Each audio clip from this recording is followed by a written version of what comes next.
Labadiena, šiandien mes pradedam dar vieną labai svarbų sakinį, kuris vadinasi while.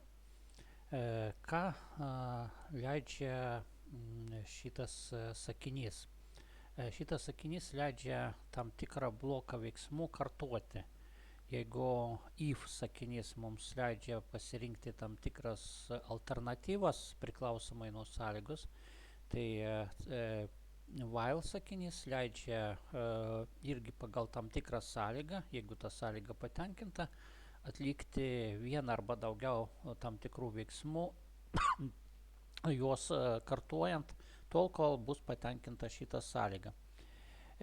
Dabar kaip reikėtų naudotis šitų sakinių, labai paprastai tiesiog rašom while, paskui rašom sąlygą, dvitaškį ir paskui po įtraukos rašom kodą, kuris mums reikalingas, kai mes kartuojam veiksmus. Na ir pirmas labai paprastas pavyzdys, tarkim, yra kintamasis skaičius, jo reikšmė yra 1. Ir mūsų tikslas toliau, kol tas skaičius mažiau negu 5, pirmą mes norim atspausdinti patį skaičių, pas to padidinti tą skaičių vienetu.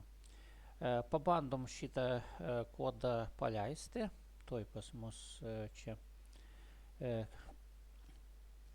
užrašinė įsivažiuos, taip, įsikeis kabutėse. Ir matom, kad iš tikrųjų pas mus šitą programėlę atspausdino 1, 2, 3, 4, 5. Kai pas mus trečioji eilutė buvo patikrinta, ar skaičius mažiau arba lygu už 5, čia while sakinys kaip bėgiau, čia parašyta, kol skaičius mažiau arba lygu už 5, jis buvo vienetas, tai čia tikrai šitą sąlygą patenkinta, mes spausdinam skaičių ir padidinam jį vienetu, plus lyguliu reiškia padidinti vienetu. Ir šitos du veiksmus kartuojam, taip, pakartuojam tol, kol šitą sąlygą patenkinta. Po pirmo ėjimo mes turim skaičių jau padidėjęs, jis tapo 2. Tai čia, kai dar kartą kartuosime šitos du veiksmus, mes turėsime jau atspausdinti šitą dvejetą, paskui tas skaičius tampa 3, vėl grįžtam į pradžią, bus patikrinam, ar skaičius mažiau arba lygu už 5 teisingais, mažiau arba lygu už 5 ir taip tęsiam tol, kol šitoje eilutėje skaičius netaps 6, kai tik tai jis taps 6, šita sąlyga bus jau nepatenkinta ir mūsų programėlė jau baigs darbą. Štai čia toks būtų pavyzdys. Dar vienas paprastas pavyzdys, tai būtų ilgėjanti simbolio eilutė. Tarkim, mes turim tekstą sudaryti iš vienos eilutės, nu ir turim kintamąją 10.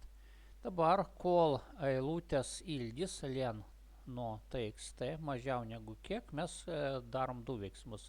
Spausdinam pačią teksto eilutę ir po to prie eilutės pridedam vieną a raidę. Dabar, jeigu aš paleisiu šitą kodą, matosi, kad pas mus ta eilutė tarsi taip didėja. Po pirmam žingsnį ji buvo tiesiog raidė a, paskui ji tapo 2a ir taip toliau. Ir čia šitoj vietoj, kai tik tai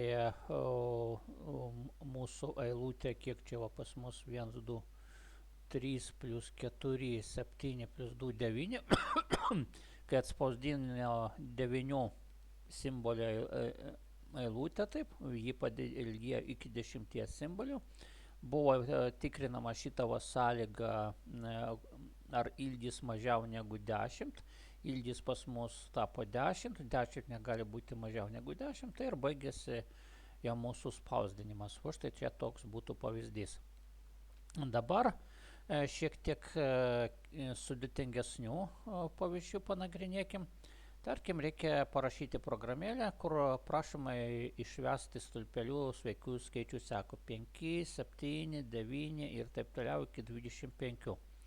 Nu, nesunkiai matyti, kad šitą programėlę mes galim parašyti naudodami while sakinį, dar tiksliau reikėtų vadinti while ciklu. Priskirkim pradinę reikšmę kintamajam A5, po to, kol A mažiau arba lygu 25, mes spausdinam A reikšmę ir jeigu įsižiūrėsim kokia čia seka, pas mus čia jį keičiasi kas 2, taip. Tai pridedam prie A2 ir taip kartuojam, kai tik tai šitą sąlygą bus nepatenkinta, mes baigsim mūsų programėlę. Patikrinam, o teisingai, o čia matot veikia, čia paskui 5, 7, 9, 11 ir taip toliau, paskutinės yra 25. Dabar antra programėlė, parašyti programą, kur prašoma įvesti sveiką skaičių, o programa išveda stulpeliu pirmus 10 jo laipsnius. Pavyzdžiui, jeigu buvo įvestas dvejetas, tai turi būti išveda 2, 4, 8 ir taip toliau. Matosi, kad čia kiekvieną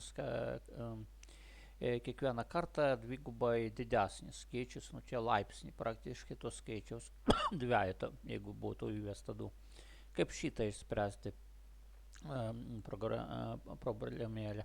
Labai paprasta, mes kintamajam A priskirskim skaičių,